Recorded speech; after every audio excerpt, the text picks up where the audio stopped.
दमयंती आज अपनी जिंदगी में घटे घटनाओं को याद करके बहुत दुखी थी और अपने घर से दूर एक पार्क में बने सीमेंट के एक बेंच पर बैठकर रो रही थी।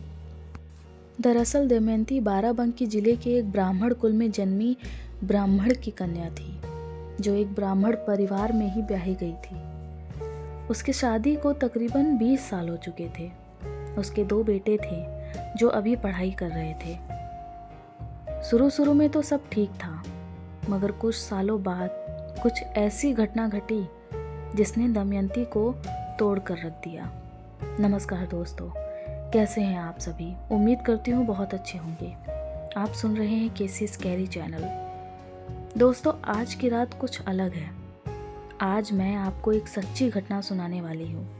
जैसा कि आप जानते हैं कि मैं हर बार किसी न किसी सच्ची कहानी या आप बीती को लेकर आपके पास आती हूँ, और इस बार भी मैं आपके बीच लेकर आई हूँ एक ऐसा वाक्य जिसे सुनकर आपके रोंगटे खड़े हो जाएंगे।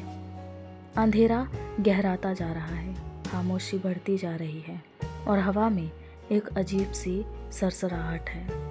कहते हैं जब चांद की रोशनी हल्की हो और रात बिल्कुल शांत, तब कुछ परछाइयाँ जिंदा हो उठती हैं।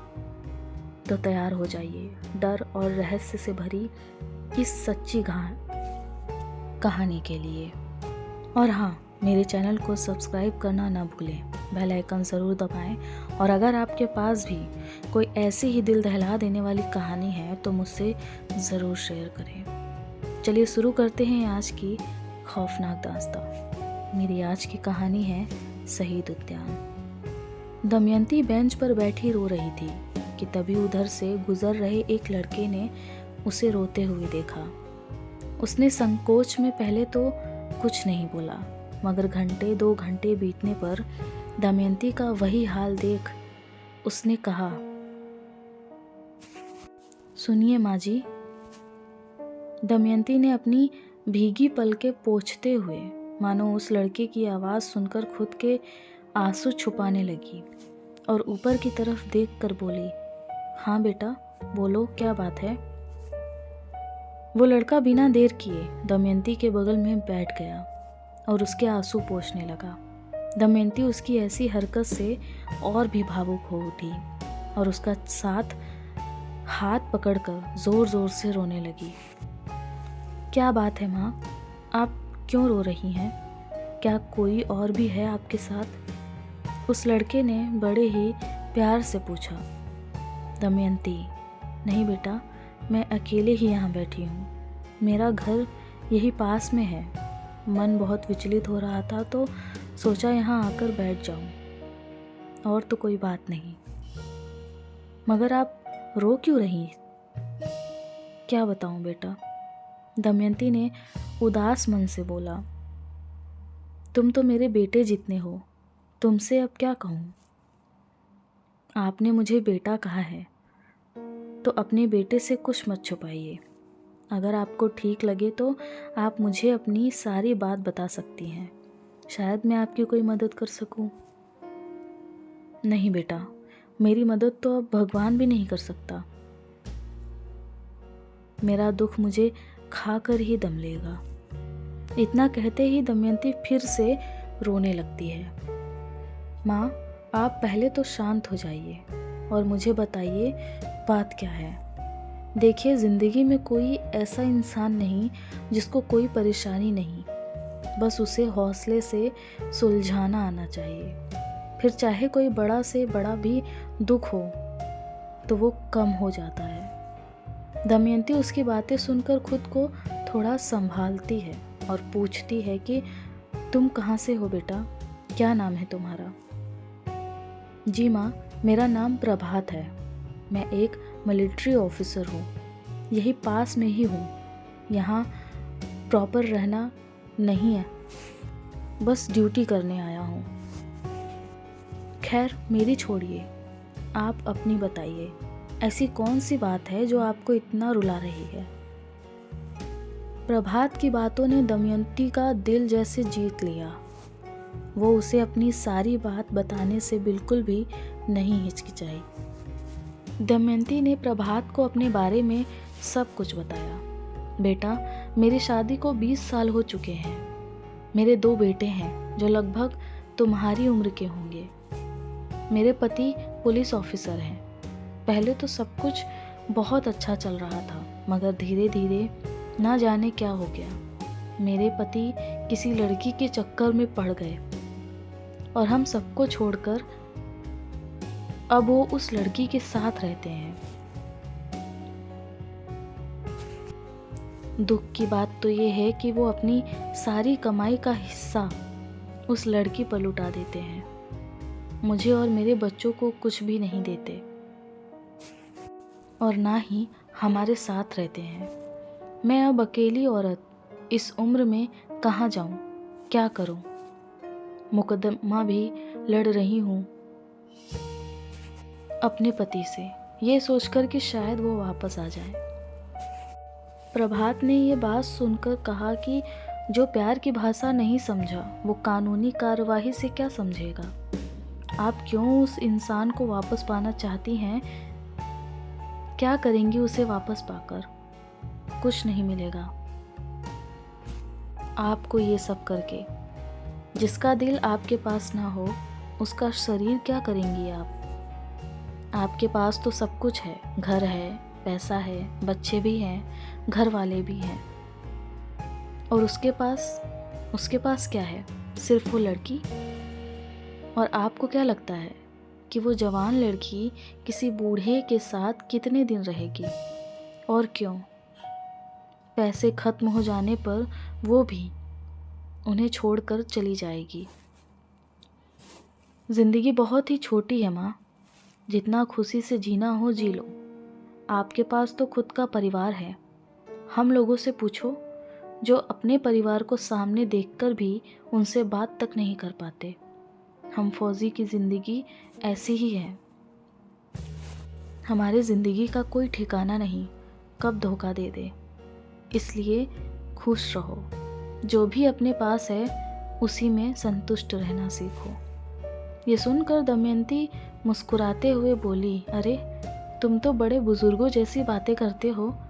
तुम्हें देखकर लगता नहीं कि तुम 20-25 साल के नौजवान हो। बहुत अच्छे संस्कार हैं तुम्हारे। ये सुनकर प्रभात ने फुसफुसाते हुए कहा, लंबी उम्र का आशीर्वाद अब मेरे किसी काम का नहीं। दमयंती, क्या कहा तुमने? प्रभात, कुछ नहीं माँ जी, बस ऐसे ही। दोनों की बातों में पता ही नहीं चला कि कब शाम हो गई। चारों तरफ अंधेरा होने लगा कि तभी पार्क का वॉचमैन वहां पहुंचा और दमयंती से बोला, माँ जी, आप किससे बातें कर रही हैं? चलिए अब घर जाइए, पार्क को बंद करने का समय हो गया है। दमयंती ने उस आदमी की तरफ देखा और गुस्से से कहा, तुम्हें दिखता नहीं कि मैं किससे बात कर रही हूँ? वॉचमैन ने कहा, नहीं माँ जी, मुझे तो नहीं दिख रहा। आप तो यहाँ अकेली ही बैठी हैं और अकेले बड़बड़ा रही हैं। यहाँ तो कोई भी नहीं है आपके सिवा, और यहाँ क्या पूरे पार्क में कोई नहीं है आपके सिवा। सभी इतने समय तक वापस चले जाते हैं। 6 बजने वाले हैं ना, पार्क बंद करने का समय जो हो गया है। चलिए आप भी अपने घर जाइए, कल फिर आइएगा। उस आदमी की बात सुनकर दमयंती स्तंभ रह गई, क्योंकि वहां पर सचमुच दमयंती के अलावा कोई और नहीं था। मगर मैंने तो प्रभात से बात की, वो एक मिलिट्री ऑफिसर है, वो लंबा चौड़ा तकरीबन 6 फीट का नौजवान। दमयंती घबराती हुई वॉचमैन को ये यकीन दिलाने की कोशिश कर रही थी। तभी वॉचमैन जोरों से हंस पड़ा और बोला, मैं समझ गया माँ जी, आप किसकी बात कर रही हैं। दरअसल यहाँ ऐसे किस्से आए दिन सुनने को मिलते हैं कि कोई फौजी किसी से बातें कर रहे हो।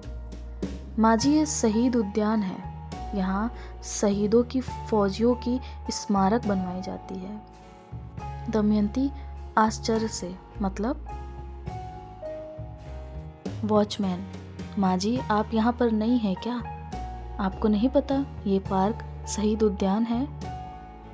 शहीद उद्यान मतलब फौजियों की कब्र, यहाँ पर फौजियों को दफनाया जाता है, बगल में ही छावनी है।